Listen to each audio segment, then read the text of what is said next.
আসসালামু আলাইকুম। Today's video is very interesting, so না টেনে পুরোটা দেখবেন। ময়মনসিংহের সবচেয়ে আলোচিত জায়গাগুলো নিয়ে কথা বলবো। এর মধ্যে একটি জায়গা আছে যে জায়গাটা ময়মনসিংহবাসীরা নিজেরাও জানে না। ময়মনসিংহ শহরটা শুধু একটা জেলা না, এটা ইতিহাস, প্রকৃতি, সংস্কৃতি আর আবেগের মিশেল, ঠিক যেমনটা ব্রহ্মপুত্র নদ।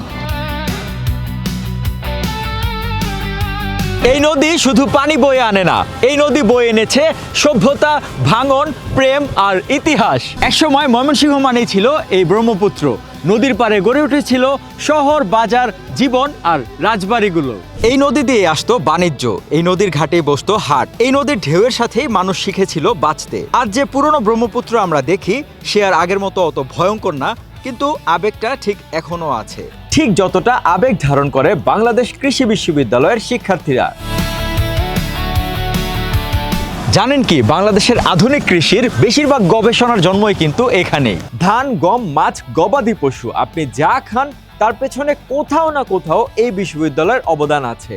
এটা শুধু ক্যাম্পাস না, এটা একটা জীবন্ত ল্যাবরেটরি। এখানে পড়াশোনা মানে শুধু বই না, এখানে ছাত্ররা মাঠে নামে, ফসলের সাথে কথা বলে আর প্রকৃতি থেকে শেখে। 1961 সালে প্রতিষ্ঠিত এই বিশ্ববিদ্যালয়কে কৃষিবিদ তৈরির প্রধান কেন্দ্র বা আঁতুড়ঘরও বলা হয়। এখানে 45টিরও বেশি বিভাগে কৃষি সংক্রান্ত বিভিন্ন বিষয়ে পাঠদান ও গবেষণা করা হয়। 1200 একরের বিশাল ক্যাম্পাসটি প্রশাসনিক ভবন, আবাসিক হল এবং অনুষদীয় ভবনে সুবিন্যস্ত। বাংলাদেশ কৃষি বিশ্ববিদ্যালয় শুধুমাত্র দেশেই না, পুরো দক্ষিণ এশিয়ার মধ্যে অন্যতম সেরা প্রতিষ্ঠান। যেমন সেরা প্রত্নতাত্ত্বিক নিদর্শনের উজ্জ্বল দৃষ্টান্ত এই শশী লজের জমিদার বাড়ি। এই বাড়িটি শুধু পুরনো না, বাড়িটি লুকিয়ে রেখেছে রাজকীয় জীবন এবং ভয়ঙ্কর ভূমিকম্পের গল্প। ময়মনসিংহের শশী লজ একসময় ছিল জমিদার শশীকান্ত আচার্য চৌধুরীর রাজবাড়ি। ইউরোপিয়ান ঝাড়বাতি, বিশাল হলরুম আর ব্রহ্মপুত্রের ধারে বিলাসী জীবন। 1897 সালের ভূমিকম্পে সব ভেঙে গেলেও ইতিহাস কিন্তু ভাঙেনি। আজ শশী লজ এক জাদুঘর, যেখানে এর দেয়ালগুলো কথা বলে। কারণ কিছু বাড়ি শুধু ঘর না, তার এক একটা গল্প। ব্রিটিশ আমলে এখানেই হতো বড় বড় রাজনৈতিক আলোচনা, ব্রিটিশ অফিসারদের গোপন বৈঠক। এই বাড়ির আর্কিটেকচার এমন ভাবে বানানো যাতে গরমেও ভেতরটা ঠান্ডা থাকে, আর এটা তখনকার ইঞ্জিনিয়ারিং মাস্টারি। শশী লজের মতো আরও একটি জমিদার বাড়ি আছে, যেটির প্রধান ফটক দিয়ে ঢুকতে সাধারণ মানুষ থেমে যেত, কারণ ভেতরে থাকতো এমন এক পরিবার যাদের নামেই কাঁপতো পুরো ময়মনসিংহ। জমিদার বাড়িটির নাম মুক্তাগাছা জমিদার বাড়ি। আজকের এই শান্ত মুক্তাগাছা একসময় ছিল বিশাল ক্ষমতার কেন্দ্র। এই জায়গার শাসক ছিলেন আচার্য চৌধুরী বংশ, ময়মনসিংহের সবচেয়ে প্রভাবশালী জমিদার পরিবারগুলোর একটি।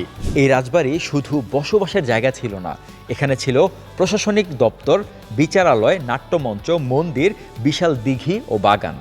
মানে বলতে গেলে একটা রাজ্য চলতো শুধু এই বাড়িটিকে কেন্দ্র করেই। রাজবাড়িতে নিয়মিত আসতেন ব্রিটিশ অফিসার, উচ্চপদস্থ কর্মচারী, বড় ব্যবসায়ী আর রাজপরিবারের অতিথিরা। তাদের আপ্যায়ন হতো অত্যন্ত জাঁকজমকভাবে। ঠিক এই আপ্যায়নের জন্যই এই বাড়ির রাঁধুনিরা বানিয়েছিলেন এক বিশেষ মিষ্টান্ন, আর সেখান থেকেই জন্ম নেয় মুক্তাগাছার মন্ডা, যেটা আজ জমিদার বাড়ির চেয়েও বেশি বিখ্যাত।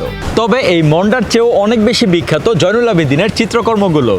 একটা মানুষের আঁকা ছবি কিভাবে একটা গোটা দেশের ইতিহাস বদলে দিতে পারে তারই প্রমাণ আছে এই জায়গাটায়। তার স্কেচগুলো কোনো সাধারণ ছবি না, এগুলো মানুষের কান্না, না বলা গল্প। জয়নুল আবেদিন আমাদের শিখিয়েছেন, শিল্প শুধু সুন্দর হওয়ার জন্য না, শিল্প মানুষের পক্ষে কথা বলার জন্য। এই সংগ্রহশালাটি শুধু ময়মনসিংহের নয়, পুরো বাংলাদেশের গর্ব।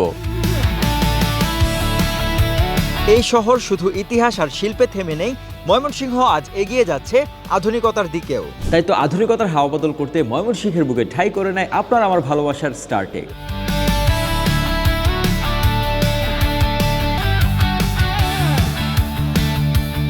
বিশাল এই 44 স্কোয়ার ফিটের আউটলেটটিতে আসলে আপনি পেয়ে যাবেন ডেস্কটপ, ল্যাপটপ, অ্যাক্সেসরিজ, গ্যাজেট সহ আপনার পছন্দের সব প্রযুক্তিপণ্য।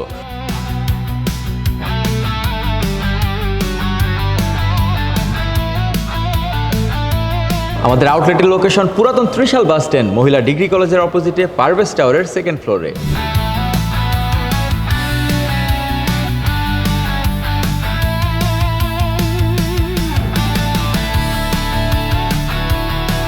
সো আমাদের আজকের এই ভিডিওটি আপনাদের কেমন লাগলো অবশ্যই কমেন্ট করে জানাবেন। ভিডিওটি ভালো লাগলে শেয়ার করতে ভুলবেন না। ময়মনসিংহের পর আমরা কোন শহরে যেতে পারি সেটাও চাইলে জানাতে পারেন।